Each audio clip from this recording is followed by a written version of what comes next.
welcome back to my channel. Today I'm going to walk you through my wrap up for July and also August. The reason I'm going to be doing both of them together is because I never actually did a July wrap up to talk about the books that I read, and I would like to be able to go through them pretty quickly. There's not that many of them. And then I'll go ahead and move into the August ones. If you just want to see the August Orilium reads, I'll go ahead and put a timestamp in the description that you can jump through. That way you can just see what you want to see. So let's go ahead and start with my wrap up for July. So if you don't remember, in July I asked Sarah to go ahead and pick out a TBR for me. And she had a lot of great reads on there, and I read a total of 5 of them, and that's out of the 9 that she originally picked. So, starting first up with probably the fastest read, Spy Family Volume 6. I finished this very quickly. I think most of the manga was picked up on like the first or second weekend, and I soared through them. So this was a 5-star read for me. Spy Family is a found family that is kind of put together because the dad has to solve a mission because he's an undercover spy essentially. And everybody in the family has their own secrets, but it's really cute, very enjoyable, and I absolutely love it. So hopefully I get to pick up Volume 7 very shortly, and I believe Volume 8 is coming out in the US very soon. So I don't know where my Volume 4 is. I'm just going to hold up Volume 5. This is Black Butler. Volume 4 I finished on the same day that I finished Spy Family. It was a 3.5-star read. These were my first introduction to manga, so I have a very soft spot for them. I also watched the anime on Netflix when they had both seasons on it. It's about a boy who makes a deal with a demon to basically get retaliation for the people who killed off his parents. And Volume 4 was really good. It's pretty solid, 3.5 stars. It was really enjoyable. I obviously haven't read Volume 5, but that's the one I'm going to hold up for now because I can't find Volume 4. So I definitely recommend picking them up if that's kind of your thing. I love the demon in it. He's very prone to cats, so of course he won my heart as well. But it is a very fun, quick read. My next read in July actually surprised me, and that's The Bone Houses by Emily Lloyd Jones. So I gave this book 4 out of 5 stars. It was really good. It's about a kind of a small town where this girl is kind of on the edge of eviction, and the boy is trying to find out where his parents are. They end up teaming up to handle the bone houses, which are basically like zombies. And they end up going on an adventure to try and figure out how to stop the bone houses from attacking the people in the village. And it was really good. It deals with a lot of darker themes. It does deal with death and some other kind of things that pull at your heartstrings. So I do think that you have to be in the right mindset to pick it up, especially if you're grieving someone very close to you. Obviously she's grieving her dad, and he is potentially grieving his parents because he doesn't really know who they are. So it talks a lot about letting go of that, and there's eventually a scene where they do come into contact with people who are basically living with bone houses. So it's just, it does have a lot of themes around death, and it does get a little bit dark, so just a little warning there for you. However, I really enjoyed it. I liked the writing style. I liked the characters. It was one of my favorite books that month. So I definitely recommend picking it up. I'm getting mildly supervised today, so she is absolutely involved today. Oh, she's gonna leave as soon as she senses the camera on her, she's gonna leave. Cool. Okay, so the next book that I finished was another manga, and that was The Ancient Magus' Bride, Volume 3.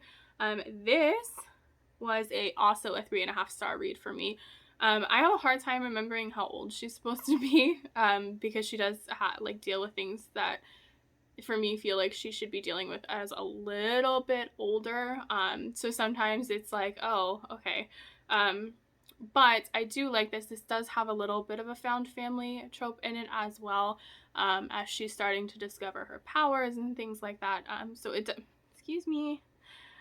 So it does, for me, it's really interesting. I know Sarah actually like soared through these, and I believe the companion set as well.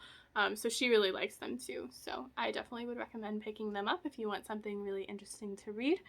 So the last book on my list that I actually finished is The Dark Prophecy by Rick Riordan. I can't find my copy, so I'll just put a picture here. I gave that one 4.5 stars.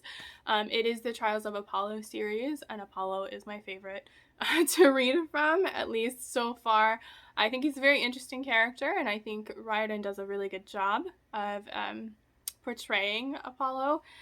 So the book does go on this journey where he's trying to find yet another one of the prophetic beings, and Celine's covering my notes, so I'm gonna have to play this by ear. So from what I remember of it, he's trying to find one of the prophets. So he's trying to find that before the villain of the story ends up getting a hold of that, while also dealing with the fallout of the first book. And I don't want to say too much because if you haven't read the first book, it'll spoil the second one as well, and also spoil the first one. But I do recommend picking it up. It's very enjoyable. It's a very fast-paced read. Unfortunately, I wasn't able to read it on audio because my audiobook source did not have it. So I did have to read like the hard copy, but neither here nor there. It just took one afternoon, I think, maybe two. Like I said, it's a very quick read, and the writing style is very easy to fall into, especially because I'm already familiar with it because of his other books. But yeah, really enjoyed it and definitely recommend picking it up. I did actually start 2 other books during July, but I didn't finish them. The first one being Once Upon a Broken Heart by Stephanie Garber. And I think I might have talked about this at some point, about the fact that I started it and then accidentally spoiled myself for the ending a little bit, because I kind of glanced at the last page and now I'm kind of not sure how motivated I am to get through it. I'm sure I'll pick it back up eventually. I just wanted to see if the cringy part was worth getting through, and I'm not sure that it is. So it's like secondhand embarrassment. But basically this girl basically makes a deal with a fate and basically has to try and rectify it, and then once she rectifies it, it ends up being like this big deal. It's just a whole mess for her. So it's an interesting read so far, but like it got to a cringy part where I like couldn't keep going. And the second book was The Witch's Heart by Genevieve Gornichek. That was our month's pick for July, and I started it in July, finished it in the first week of August. I think in the first couple days. I actually really, really loved that book, so I'll talk about that in my August wrap-up.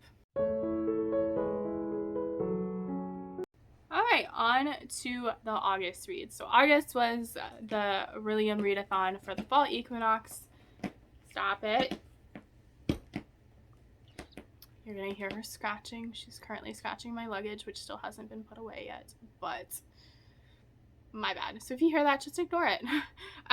So it was the Orilium readathon for the fall equinox. I managed to finish at 8 p.m. on the very last day.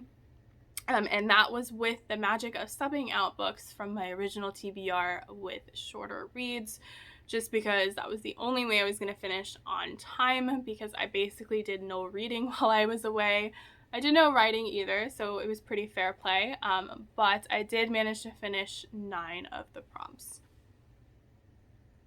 I managed to finish 8 of the prompts, but I finished 9 books in total. So I'm going to try and list off the books with the prompt that I filled them with. Just a reminder, I was going for the Master of Elements, so I had 8 prompts to fulfill. I will start with the first book I finished, and that was Lore Olympus Volume 2. This fulfilled my Astronomy O prompt. So that was to read a book with L in the title.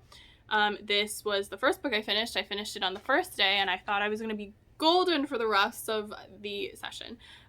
Did not play out as much as I wanted it to, but that's okay. This book, Lore Olympus Volume 2, is written by Rachel Smythe, and it was a 5-star read for me. It is a webtoon put into a little bound copy. I love the art style. I think it's very unique, at least to me, from what I've seen before, and I really enjoyed the story and how she's taken the modern twist of it and how she's portraying it, and some of the emotions and real world situations that they end up going through. She made it very realistic and very more close to what a human would experience versus just what the gods experience, and kind of goes through a lot of the emotions there. There are a lot of trigger warnings for Lore Olympus, so just be sure to read those. There are some listed out at the beginning of the text, but I think going online and just researching them would probably be a really good idea as well. But like I said, it was a 5-star read. It took me maybe an hour to finish reading because I gobbled it up as quickly as possible. So definitely loved this one. It is a Hades and Persephone retelling. I'm sorry if I didn't say that, but Hades, Persephone, and this is volume 2. So volume 1 starts off with how they meet, and this plays out how they continue to interact. The next book I finished was obviously The Witch's Heart by Genevieve Gornichek, and this was another 5-star read for me. I loved this book so much. This is a feminist retelling of, I'm going to completely butcher her name, Angerboda's story from Norse mythology.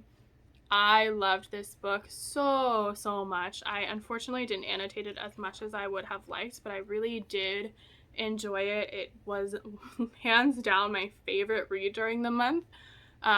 This was our July pick.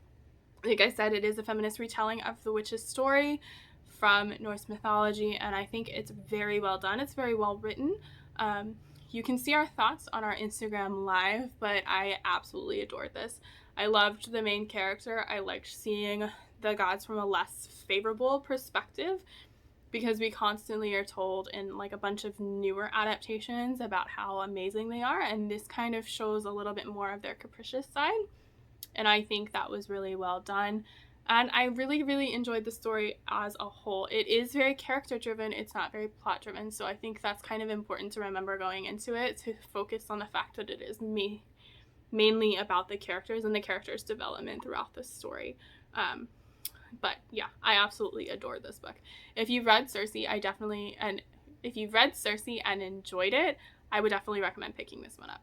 So the next book I finished was Red Queen by Victoria Aveyard. I've already talked about how much I liked this one, I think, in my TBR. I did give it 4.5 stars, and that's because dystopian isn't my favorite genre in the world, so there were some things that I really didn't quite love. Basically, this is a world which is separated between the reds who bleed red and the golds who basically bleed gold.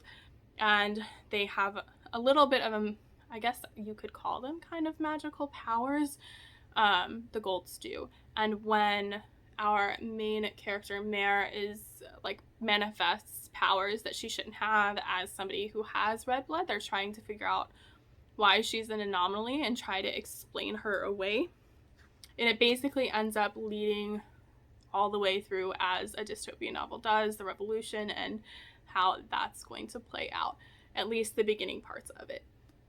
This book was really good. I enjoyed the plot twists at the end. I saw some of them coming, didn't see some of the other ones, but I really enjoyed it. It was a very quick read. I annotated the book like crazy. I didn't use my tabs, but I did a basic annotation system and just had my comments throughout. Like I said, it's a very quick read, and I really enjoyed it, so definitely recommend picking this one up as well. The one romance I got to read last month was The Raven and the Dove by Caitlin Davis, and this is about it's kind of about some creatures who basically are angel-like, except they have bird wings. There's some sort of way that occurs. Excuse me. There's a way that occurs, which is kind of explained throughout the story a little bit later, so I don't want to spoil it too much. But It basically, the male character, Rafi, is basically taking the place of his brother in the competition to score a mate. The Ravens haven't been able to get one for a really long time. They haven't been able to win one. So they put Rafi in his brother's place because his brother is missing an arm, and for the competition, he kind of needs to be able to compete at his full. And unfortunately, he feels that he can't do that.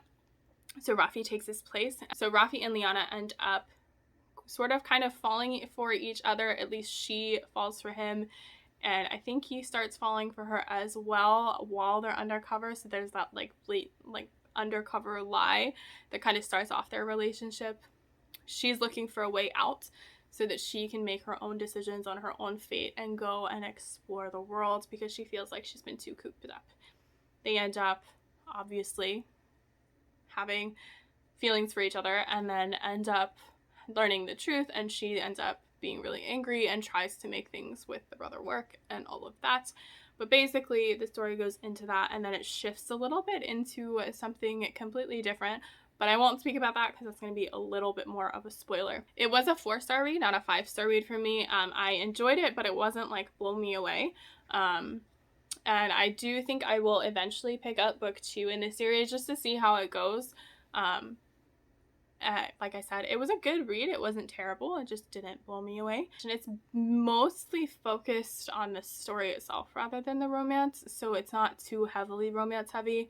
There are some scenes that do include the kind of like romance, but they end up fighting a lot and all of that ends up happening. And the ending was very well done. I think it was enough to kind of leave you curious about where the world was going to go, if not a little bit devastated. So again, I don't really like my romances ending that way, so that's kind of where I kind of was like a little bit, because I did go into this thinking it was a romance and was going to end on a happy note, and it didn't, so meh. So I realized I forgot to say which prompts Red Queen and, excuse me, can I have my notes, please? The Life of a Cat Owner, man. Oh, I'm sorry. Yes, lay on that one. Thank you. I forgot to say which prompts these fulfilled. So Red Queen was my O in Restoration, which is read a book with a single object on the cover. Obviously, it's just the crown. The Raven and the Dove was my O in Shapeshifting, and that was to read a book with wings on the cover, and they both have wings. Obviously, The Witch's Heart did not qualify since I already started reading it prior to that. So the next 2 reads were Avatar: The Last Airbender, The Rift Part 2 and Part 3. Part 2, I subbed in for my O in Animal Studies, which is a book with a familiar or an animal companion. I just couldn't get through The Bone-Shard Daughter in the time that I had, so I managed to read that one pretty early on in case I needed to sub it out, and I ended up having to. And then for my O in Elemental Studies, I subbed in The Rift Part 3, which was start a book with something to drink. Ended up starting it with water, so went with that. Both of those I think were 4-star reads. Yeah, both of them were 4-star reads. They weren't like as amazing as some of the other ones that I've read, but they weren't bad. They still have the same like Avatar voice in the Avatar world, and if you love that world, I definitely recommend picking it up. It's basically it starts off with a story about how humanity has kind of taken over, or humans have kind of taken over this valley that was once sacred to a particular avatar, as well as earlier on a particular spirit, and what human innovation, like what the costs and the pros and the cons of human innovation, and how you kind of lose a little bit of that natural element. It does go through that a little bit, and then also kind of talks about like the differences between Toph and Aang as they go through that, and end up going head to head at some point. It does end on a rather happier note, so that's all good. But yes, both were 4-star reads. Excuse me. She wants to sit on my notes and apparently in my coffee.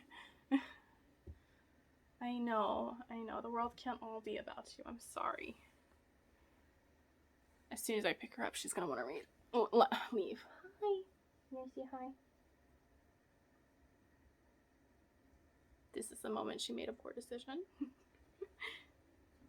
Oh, thank you. For the last few prompts, I did end up subbing a ton out. So the next book that I finished was Scooby-Doo Team Up, Volume 1. And this is by Shelley Fish and a bunch of other artists listed here. And this was a 3.5-star read for me. It's basically a Scooby-Doo comic pairing up with a bunch of different people. For this one, it's mostly Batman, Robin, Justice League, and I think the Teen Titans. So it has a little bit of a nod to the different way that Robin shows up in those two. But it was a really cool, fun, fast read. It pairs my favorite cartoon with my favorite heroes. So I mean, it was a really good read. It's very fast paced, pretty solid, 3.5 stars. Very quick read. This actually fulfilled my prompt for when to redirection, point at your shelves and pick a book that's adjacent to it. I was aiming for something different. Ended up finding this on my manga graphic novels comic shelf. So that's what I ended up with. So next one, I subbed my Enchanted Scrolls, which was to read a book that was the oldest on your TBR.